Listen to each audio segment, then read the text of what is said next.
Hey everybody, Dr. Shook here, and this is my follow-up to yesterday's video question, which is, what are the three categories of immune system triggers that we routinely look for with autoimmunity? So I posted the question, you guys have responded with some fantastic answers. You've really covered my three triggers throughout your answers. I mean, I don't think anyone had them all exactly, but you didn't know exactly what I was looking for. And some of you put some things in there that were just fantastic. You know, all of you are correct. A lot of the things that you mentioned contribute to autoimmunity and to a lot of the mechanisms that we currently understand. But the three categories that I was really looking for were, number one, were food proteins. Okay, now when I say food proteins, I want you guys to understand something. We're not reacting to the full food proteins. When you talk about like a food protein, right? So people say, well, I react to gluten or casein or dairy or soy or eggs or whatever other food that you test positive to. It's not necessarily that you're reacting to that full. These things are called peptides, so they're groups of amino acids. Okay, amino acids are the building blocks. So this is a polypeptide chain, which means more than one peptide chain. So what happens is that people are not reacting to the full polypeptide, the full protein. Okay, the full, like say, gluten protein. What they're doing is whenever your body breaks it down or it gets partially digested, it'll break off a part of that polypeptide chain. So if it was a chain, we cut it, and let's say there are three links still together, that would be a peptide. Okay, so what happens is, if the environment is right, okay, and by environment I mean if you have a permeable or leaky gut, then those peptides, those big are the portions of the protein itself. So it's a peptide, can leak through the GI barrier into the bloodstream and stimulate an immune response, because your body does not use those peptides, those sequences, those larger portions of the protein. It's not what it uses to rebuild your tissues, your brain, make your hormones and everything. It uses the individual pieces of the chain, the individual links, which is more like that's an amino acid. Okay, amino acids, when they join together, they make peptides. When they join together in these proteins, they make polypeptides. And so what you're reacting to is a portion of that. Okay, so this is one of the reasons. I mean, what you want to do with a permeable gut or leaky gut is you want to identify what's causing it to become leaky. You know, and there are a lot of mechanisms. There's a lot of different things that can do that.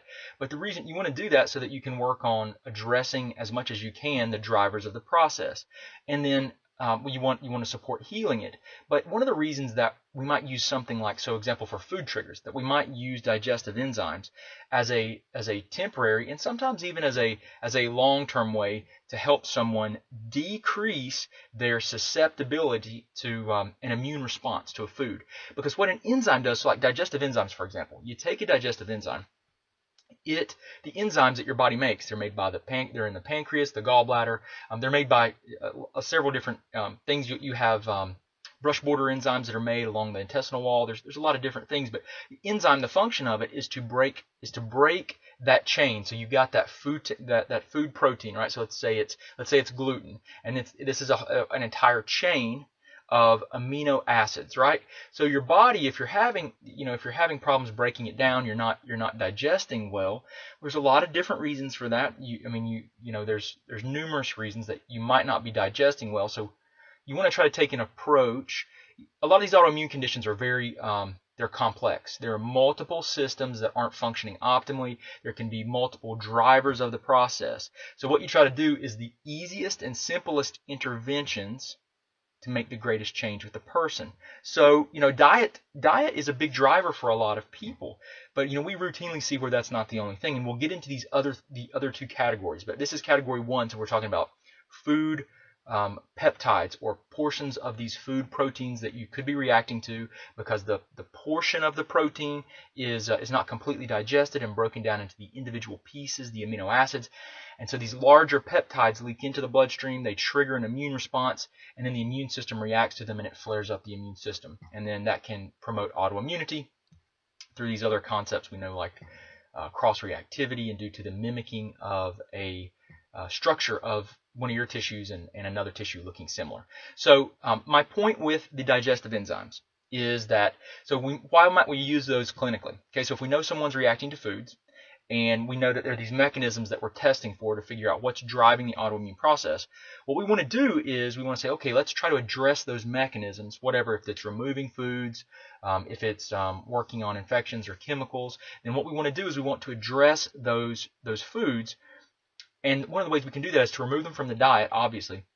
But what if you get accidental exposure, right? And I mean minute exposure, like small amounts.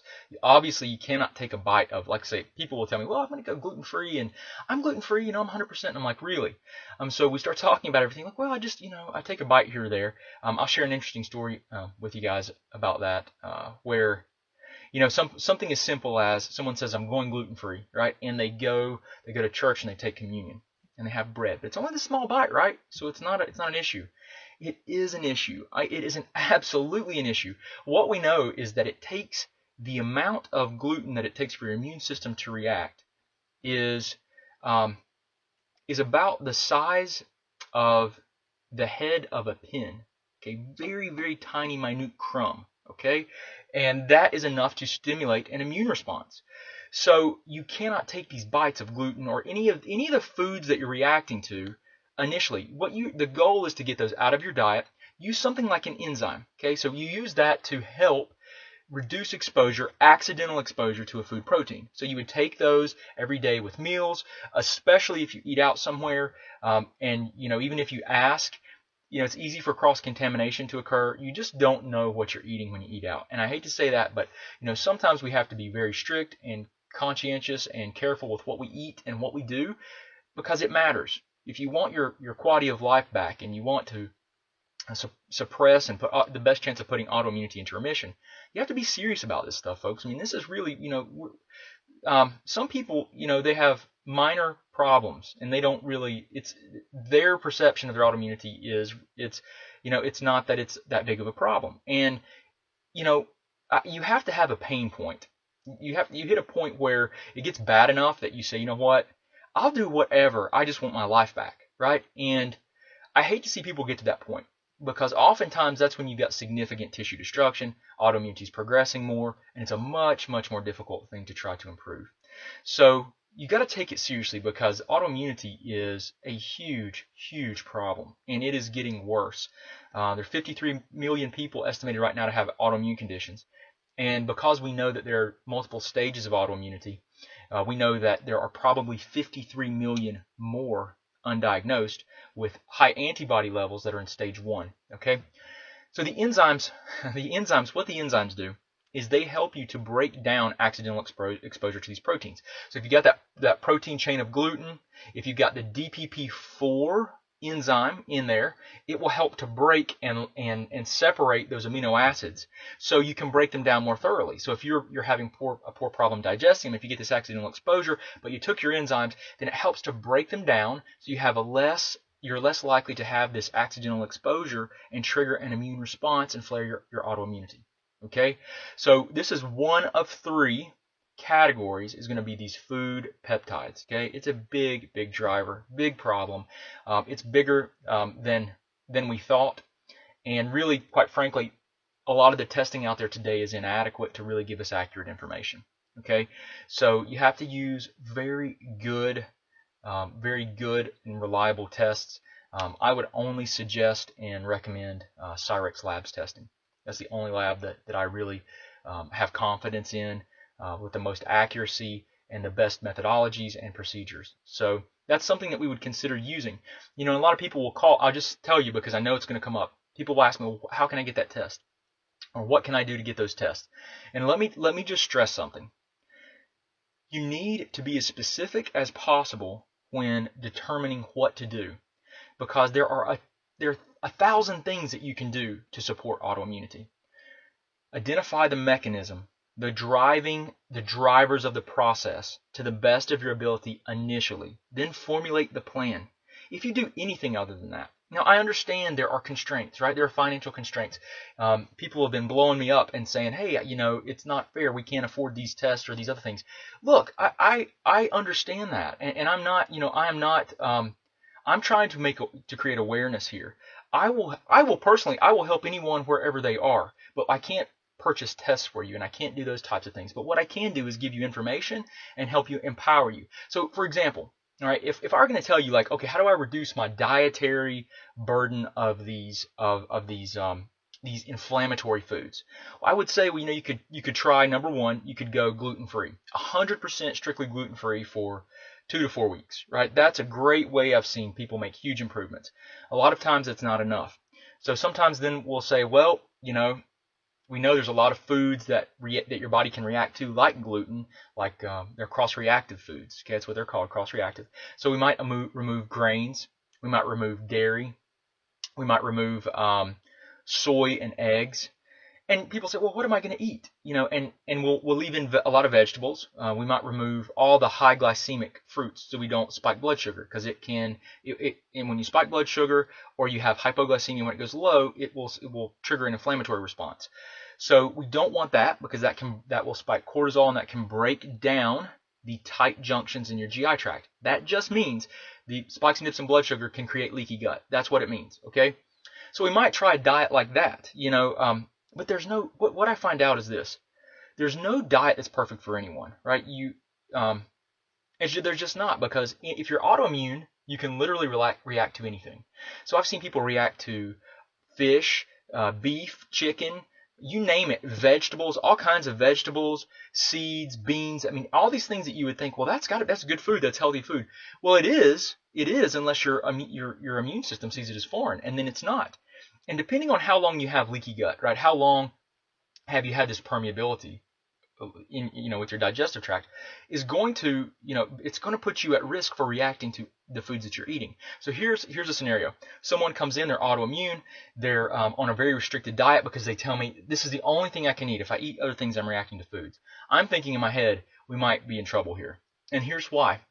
When you have a very restricted diet, then it tells me that your immune system is likely, not always, but it's likely reacting to everything that you're eating, because it's probably been there long standing, this intestinal permeability or leaky gut. So all these foods that you've been eating over, let's say, a few years, you've started reacting to all of them, because all their food proteins aren't being broken down properly. They leak into the bloodstream, and then your immune system attacks them, and you start reacting to them. So you say, oh my gosh, I can't eat that, so let me eat a different food. So you start eating all these different foods, and you start narrowing down what you can eat, the things you aren't reacting to. So you come in, you're eating a vegetable and 1 or 2 fruits, and it makes you nauseous, and you can't eat very many proteins. You can't eat fat. We've got some serious issues there, because what ends up happening is, I've seen this happen. We get a food sensitivity test come back, and the person ends up they react to everything. They react to all the foods just about. I mean, like 90+%.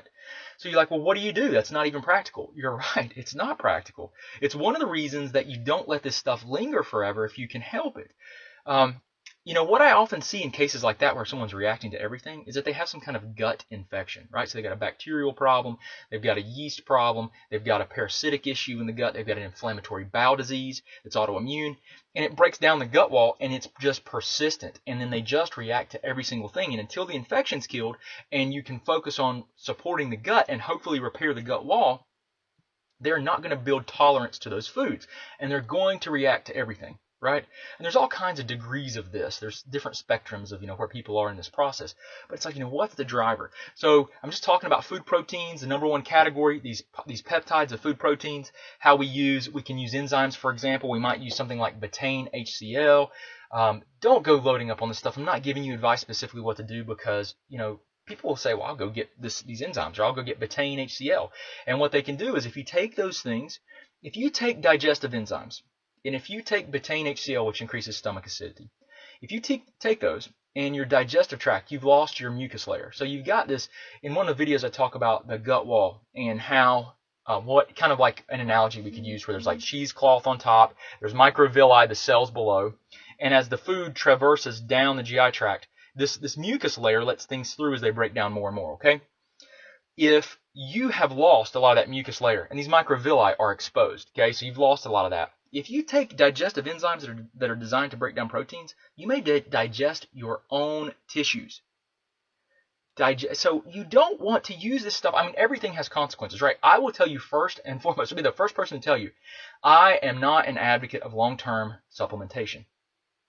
I utilize nutritional supplementation heavily in combination with diet, but we will pull in a lot of different tools, whatever we need, right? It's whatever we need is what we'll use. we use those things to support and to nurture the person's physiology or whatever's breaking down. But long term, I think your body is designed to be healthy. You cut your hand, what do? You just wait, right? As long as it doesn't require stitches or something, it will scab on its own. It will stop bleeding on its own. It will clot, right? And then it will heal. The scab will start to heal. The scab will fall off. The skin will be a little pink. The skin will remodel over time, and then you barely notice that it ever happened. And why? It's not because you willed it to happen. It's because your body is intelligent and self-healing. So what we want to do is we want to remove the things that are interfering with your body's ability to be healthy. And then once we get your body, support your body and get it healthy as we can, we let it go. Focus spending your money on food and good things and be empowered with knowledge to take your health back, to reduce your stress levels. Don't spend it on a bunch of vitamins. It's a good sales pitch, but it's just not the reality. You can take a lot of these vitamins, and people tell me, well, all the time, well, what about our nutrients in our food? Their topsoil is depleted. Yes, it is. It is. They'll tell me, how can we get our nutrients if this is happening? Well, I'm going to tell you. If you're looking for really simple, easy answers, I'm probably not going to have them because it requires work. Everything requires commitment and work. So, what I tell people is try, instead of spending your money on those supplements, buy organic foods. We know that organic foods have a higher mineral content, right? They have a lower pesticide and herbicide load and things sprayed on them. So there's less chemicals in them, which we're going to talk about in the next video. So all these things are really, really important, but I just want you to know that it's not, it's not about taking, supplements forever. That's a business model. That's not how people stay healthy for the rest of their life. And everyone, I know a tremendous number of great, intelligent, brilliant doctors, and they will tell you the same thing. I think that a lot of people, they expect that they're going to have to take supplements forever, and I'll tell you, no, that's not the case. You should not do that. Let the body be healthy. Get it from your food. Improve your quality of life in other ways, but don't take all this stuff that's synthetic and that's not natural. The further we get from how we were intended to interact with our environment, okay, the further we get from that, I think the more diseases that we find, the more problems and the more revolt that our body has against what we're doing. So you're going to eat all these foods with all these additives. You're going to consume all these food colorings, which I'm going to do a whole separate video on food colorings. Do not consume artificial food colorings. It promotes the antigenicity. It prolongs these inflammatory proteins and peptides. I'll talk about it in another video. All these things are extremely, extremely important. The further you get away from how we were intended to interact with our environment, the more sick that we're becoming. I truly believe that. You see it in everything. Environmentally, everything we're declining. Our health is declining. The more chemicals we put in, the more we mess with our food supply. We're declining. The more that, I'm here on my laptop, it's probably off gassing. Because it's electronics. It's in 155-degree weather, right? Or a temperature. I'm probably off gassing and doing a great disservice as I'm teaching, right? All this stuff, the Wi-Fi in here. I've got my phone in here. I'm aware of those things. I'm trying to diminish the effects of these magnetic fields and other things. My point is, food proteins, huge issue. Enzymes can help. Betaine HCl can help, but these are all things that, if you take betaine and you have ulcers, it can cause major problems, emergencies because of your gastric lining. If you're taking digestive enzymes, you have sloughed off some of the mucosal barrier. You can digest your own tissues. So this is not medical advice, but you need to understand foods and the peptides as the proteins break down are major triggers of autoimmune or immune responses that can promote autoimmunity. So I went way over with you guys, but I appreciate you coming here. I'm going to do 2 more videos if I can last in here. I've already been in here about 20 minutes. I'm going to do 2 more videos to try to keep them shorter on the next 2 categories that I was looking for when talking about immune system triggers. Okay, thanks. I appreciate you guys. Hope you have a wonderful day. Hey guys, Dr. Shook, thank you for viewing our videos. I hope they help you out. If you want to, just subscribe to our channel somewhere here. You can watch a video that YouTube's actually selected for you, so hopefully it'll help you out. If you need any other information or resources, just look in the description. We've got links to our website, to our 9 lab test guidebook, and everything else that we do. I really appreciate you, and I hope you guys have a great